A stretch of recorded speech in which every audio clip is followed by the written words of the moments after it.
Hi friends, welcome back to Manasa recipes. Today tasty and yummy recipe వచ్చేసి mutton pulao.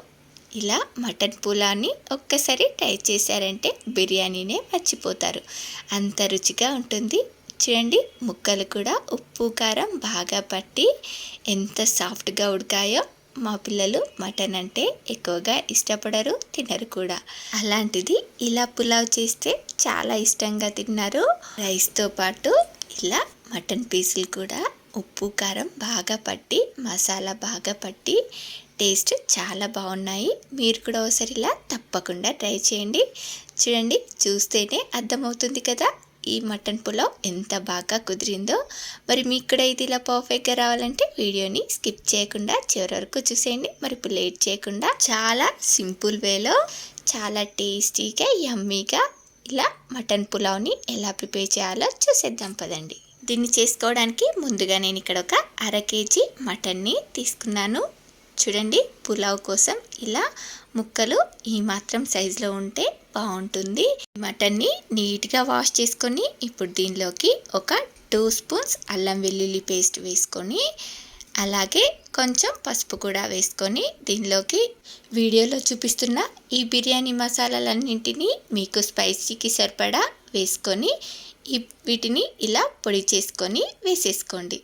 మీరు కావాలంటే దీనికి బదులుగా డైరెక్ట్ బిర్యానీ మసాలా వేసేసుకున్నా పర్వాలేదు. ఇప్పుడు దీనిలోకి మీకు టేస్ట్కి సరిపడా కారము, నేను ఒక 1.5 స్పూన్ కారము, అలాగే కొంచెం కొత్తిమీర, ఓ చెక్క నిమ్మరసాన్ని యాడ్ చేసుకుంటున్నాను.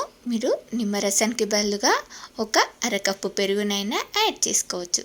చూడండి, ఇప్పుడు దీన్నంతా కూడా ఇలా మటన్ ముక్కలకి బాగా మసాలా పట్టేలా మంచిగా కలుపుకొని ఇలా రెడీగా పక్కన పెట్టేయండి. నేను ముందుగానే ఇలా ఒక 2 గ్లాసెస్ రైస్ని తీసుకొని రెగ్యులర్గా యూజ్ చేసే రైస్నే ఇలా నానబెట్టుకున్నాను.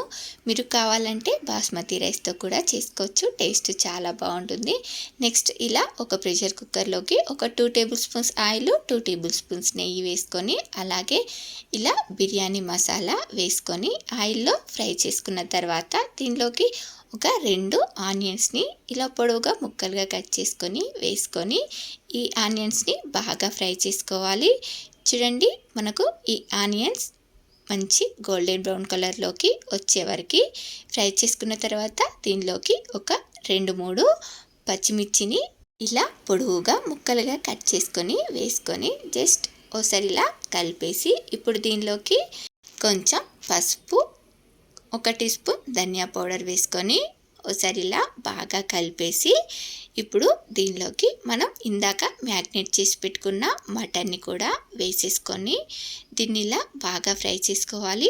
చూడండి, ఈ మటన్ వేసుకున్న తర్వాత ఒక 4-5 నిమిషాల పాటు ఇలా ఆయిల్లో బాగా ఫ్రై చేసుకున్న తర్వాత ఇప్పుడు దీనిలోకి ఒక 1/2 గ్లాస్ వాటర్ని యాడ్ చేసుకొని దీన్నంతా కూడా బాగా కలిపేసి ఇప్పుడు దీనిలోకి మీకు టేస్ట్కి సరిపడా సాల్ట్ని యాడ్ చేసుకోండి. నేను ఇక్కడ ఒక 2 స్పూన్స్ సాల్ట్ని యాడ్ చేసుకొని దీన్నంతా కూడా ఒకసారిలా బాగా కలిపేసి ఇప్పుడు మూత పెట్టి ఒక 3 విజిల్స్ వచ్చేంత వరకు మీకు మటన్ ముదురుని బట్టి ఉడికించుకోండి. నేను ఇక్కడ ఒక 3 విజిల్స్ వచ్చేంత వరకు ఉడికించుకొని ఆవిరి మొత్తం పోయాక చూడండి, దీన్నంతా కూడా ఒకసారి బాగా మిక్స్ చేసుకొని ఈ మటన్ ముక్కలు ఉడికాయో లేవో ఒకసారి చెక్ చేసుకోండి. చూడండి, నాకు ఇక్కడ 3 విజిల్స్కే మటన్ సాఫ్ట్గా ఉడికిపోయింది. ఇలా మటన్ సాఫ్ట్గా ఉడికిన తర్వాత ఇప్పుడు మళ్ళీ స్టవ్ ఆన్ చేసి దీనిలోకి మనం నానబెట్టుకున్న రైస్లో నుండి వాటర్ మొత్తం తీసేసి ఈ రైస్ని వేసేసుకొని దీన్నంతా కూడా ఇలా బాగా కలిసేలాగా మిక్స్ చేసుకొని ఇప్పుడు దీనిలోకి ఒక టమాటోని వేసుకుంటున్నాను. నేను ఇక్కడ ముందుగా మటన్ ఉడికిన తర్వాత ఈ టమాటోస్ని వేసుకోవాలి కానీ మర్చిపోయి ఇప్పుడు వేసుకుంటున్నాను. మనం పెరుగు వేసుకుంటే ఈ టమాటాలు వేసుకోవాల్సిన అవసరం ఏమీ లేదు. పెరుగు వేసుకోలేను కాబట్టి ఇలా ఒక టమాటోని వేసుకొని ఇలా టమాటో ముక్కలు ఉడికి ఇలా కొంచెం వాటర్ డ్రై అయ్యేంత వరకు ఉప్పు కారం రైస్కి పట్టేంత వరకు ఒక 2-3 నిమిషాలు ఇలా ఫ్రై చేసుకున్న తర్వాత ఇప్పుడు దీనిలోకి కొంచెం కొత్తిమీర, పుదీనా ఫ్లేవర్ ఇష్టపడేవారైతే కొంచెం పుదీనాని కూడా యాడ్ చేసుకోండి. టేస్ట్ చాలా బాగుంటుంది. చూడండి, ఇప్పుడు దీన్నంతా కూడా ఇలా బాగా కలిసేలాగా ఒకసారి మిక్స్ చేసుకున్న తర్వాత ఇప్పుడు దీనిలోకి నేను ఇక్కడ 2 కప్పుల రైస్ తీసుకున్నాను కాబట్టి 3 కప్పుల వాటర్ యాడ్ చేసుకోవాలి.